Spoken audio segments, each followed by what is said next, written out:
Hello. এই ভিডিওটি অন্যরকম আশা করি, কোনো পলিটিশিয়ান নয়। আচ্ছা, তোমরা ভালোভাবে জানো যে আমাদের এখানে একটা মারাত্মক রোগে আক্রান্ত অস্মিকা, ছোট্ট অস্মিকা।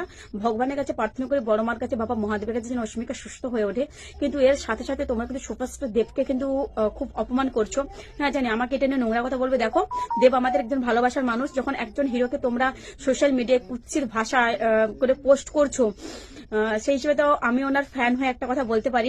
দেখো, দেব কারো দায়বদ্ধতা নিয়ে বসে থাকেনি।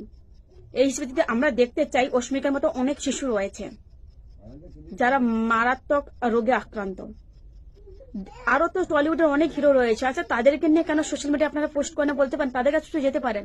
এ তো 1,00,000-2 টাকার ব্যাপার নয় যে দেব দেবে, কোটি টাকার ব্যাপার। দেবকে তো কষ্ট করে ইনকাম করতে হয়। তা বলে আপনারা একজন হিরোকে এবার ছোট করতে পারেন না। টলিউডে আরো হিরো রয়েছে। দেশের প্রধানমন্ত্রীর কাছে যান,